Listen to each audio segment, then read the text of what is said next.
kasi palagi sila mag-away ng papa ko.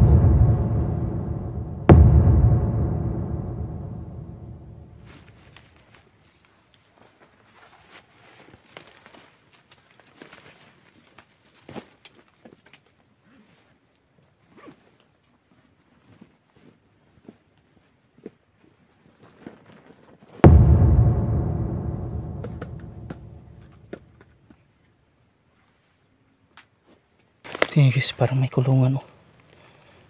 Doon, may kulungan doon oh. Sa kabila, ayun oh. Baka dyan siguro.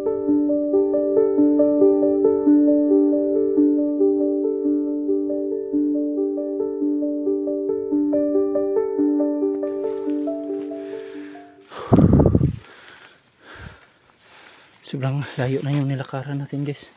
Pero hindi ko pa nakita yung gamit ni mama.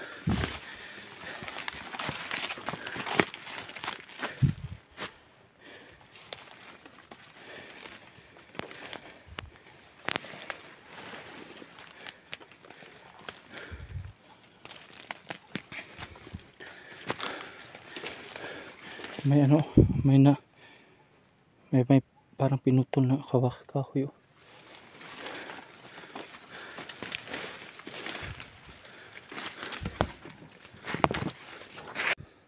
Parang nawala ako guys. Parang hindi naman ito yung dinaanan namin, Angel. Parang nalayo ako. Kasi gabi na kasi yun. Kaya hindi ko na naalala ba. Balik na siguro tayo.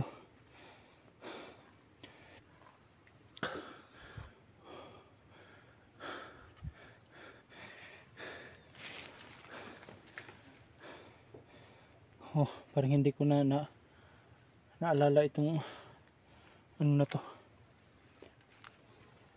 Itong lugar na to. Parang hindi na to. Hindi na to mao. Wala na hindi na mao ni. No.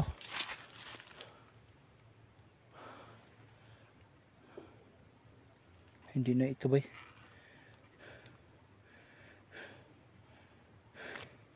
Doon tayo sa unahan daw. Doon tayo sa unahan guys. Pag hindi ko na maalala talaga ay babalik tayo dito sa dinaanan natin. Guys, doon tayo sa unahan. Oh, parang kaiba na dito guys oh. Hindi na ito, parang hindi ko na memorize dito na lugar na to. Sobrang layo na ito.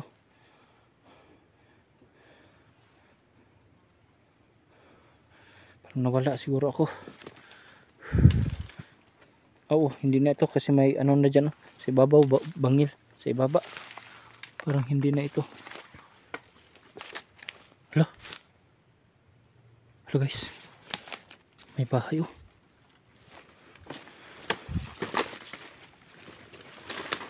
Ayun guys oh.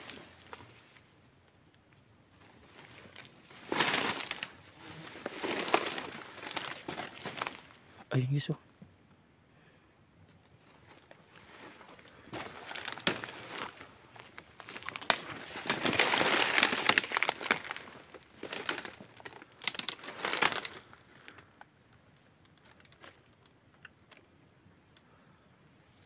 May bahay. May bahay pa ako nakita doon sa baba. Kaya silipin natin. Baka dito rin dinala si Angel. Dito sa bahay na to. Para siyang kulungan si baba. Kaya baba tayo guys.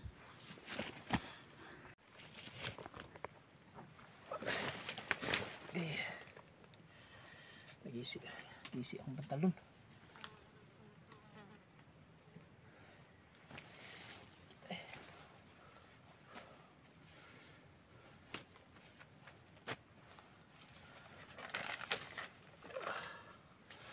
Patuloy tayo.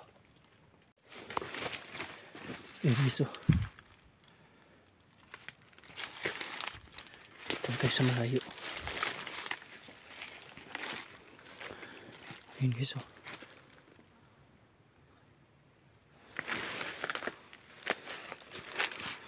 Dahan tayo.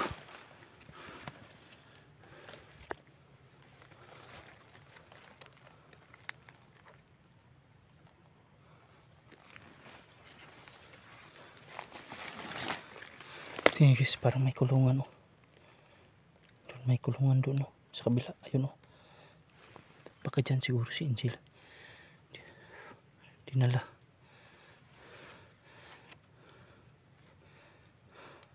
Parang kinakabahan ako guys. At saka tatahimik siya, parang wala siyang tao doon. Pero iba yung pakiramdam ko, parang kinakabahan ako dito.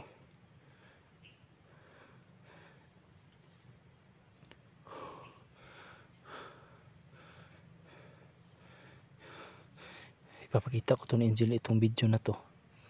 Pakita ko si Angel yung itong bahay na to, baka dito sa dinala nung tatlong lalaki. Balik lang tayo dito guys, kasi iba yung pakiramdam ko dito.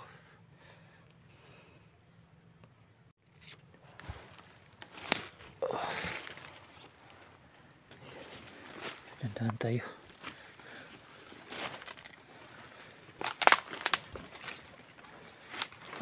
Slide ako dito. Dito ako slide.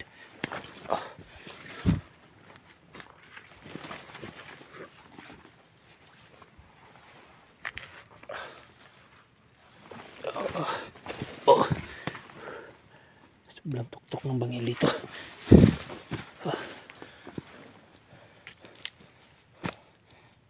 Balikan lang natin yan. Balikan lang natin dyan. Kasi iba yung pakiramdam ko guys. Parang kinakabahan ako. Pakita na muna natin itong video na ito ni Angel.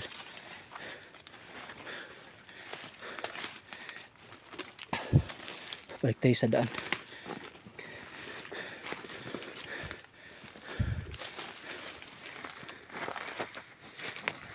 Yun guys, malalayo na tayo kung saan yung nakita natin na bahay.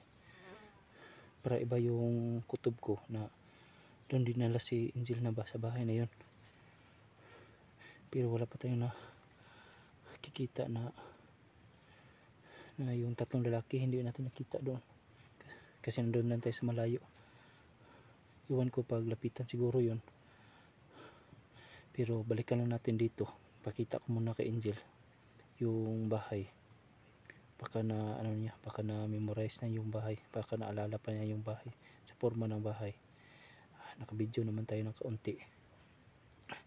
So nandito tayo sa lugar ito guys, dito na lugar, dito ko na kita si Angel, lugar na to. At saka doon kami dumaan.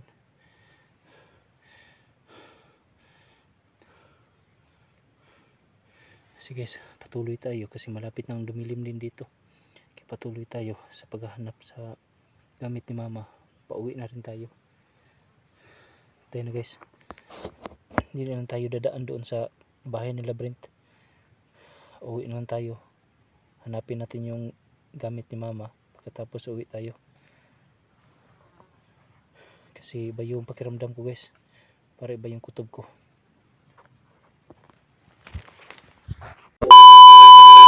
Guys, ito guys, nakita ko na guys.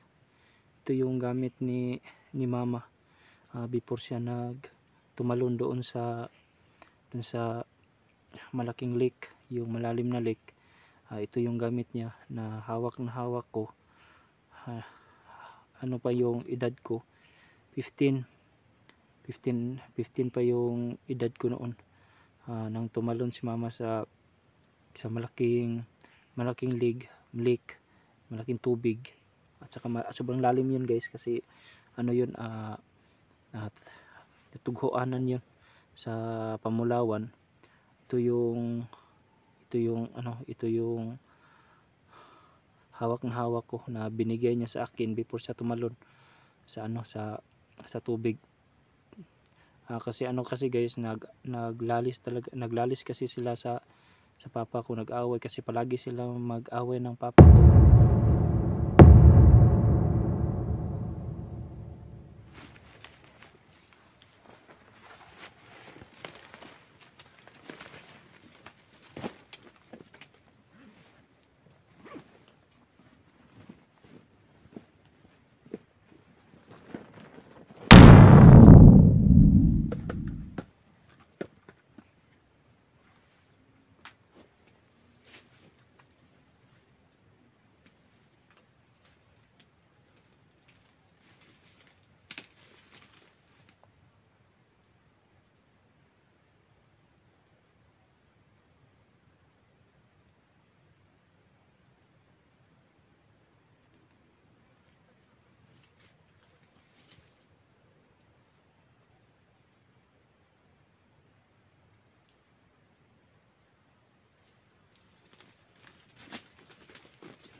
Doon tayo sa unahan.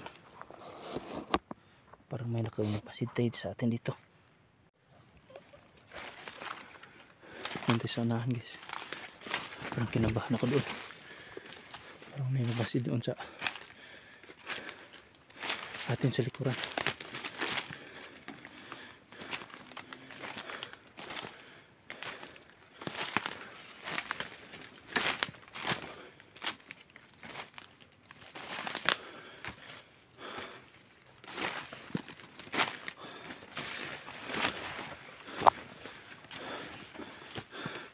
Doon tayo sa safety tayo.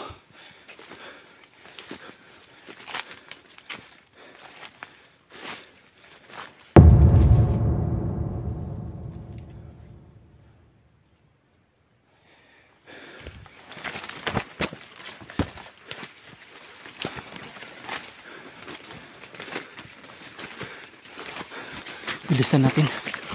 Dali. So malayo na tayo guys. Ito yung nagamit guys. Oh. Hindi na ito gumana. Hindi ito gumana.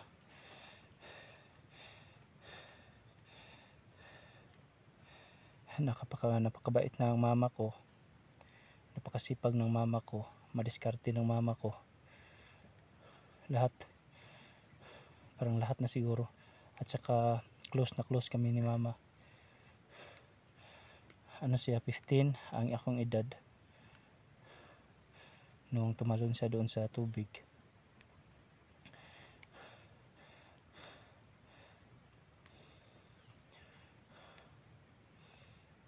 At saka ito lang yung hinabili niya sa akin. At saka ito yung palagi kong dinadala kahit saan ako nagpunta.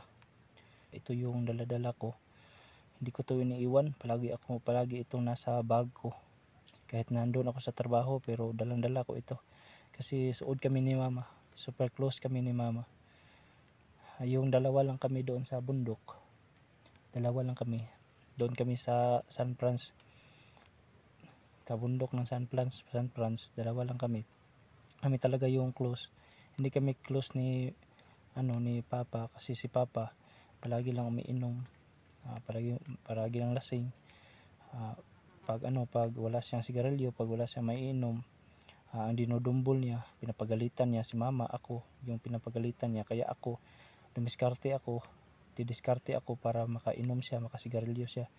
Yung ginagawa ko, mamlasyer ako, manguha ng bulawan ba, mamlasyer ako, kung hindi maghakot ako ng round log, o dili mangraha ako, yung ibibinta ko yung mga kahoy na niraraha ko, bibenta ko yun sa bayan. Yun yung mga ginagawa ko. Pagkatapos kung may sa amin, may magpunta sa amin na magpahaul na para sa timber sa tunnel, ako yung maghaul para makapira lang, makabigas, at saka yun nga yung pang ni papa, pang inom ni papa, at saka pang sigarilyo ni papa. At saka si papa kasi hindi siya nagtatrabaho. Lang yun lang yung ginagawa niya, inom lang, ayan, sigarilyo, bisyo, sugal, yun lang kapapa. Wala kami magagawa kasi papa man namin. Guys, ito yung alaala ko para ka mama. Kahit hindi na to gumagana sa iba, o hindi to importante sa iba, pero sa akin sobrang precious to para sa akin. Ito guys, kaya nagpapasalamat ako kasi nakita ko itong gamit na ito, kaya sobrang papasalamat ako. So ngayon ay uuwi tayo, at saka babalikan lang natin yung ipakita natin ang video nito kay Angel, kung naalala pa niya kung may bahay ba, kasi mayroon naman sa kulungan doon sa katabi niya. Pakita natin to ni Angel, baka naalala pa niya, at saka tayo babalik dito, at saka magmasid sa kanila. Hindi na tayo pupunta sa bahay ng labyrinth. Dito lang tayo uuwi kasi maabutan pa tayo ng gabi dito. At least nakita natin tong pinaka-importante sa buhay ko. Okay guys, hanggang dyan na lang. Maraming salamat.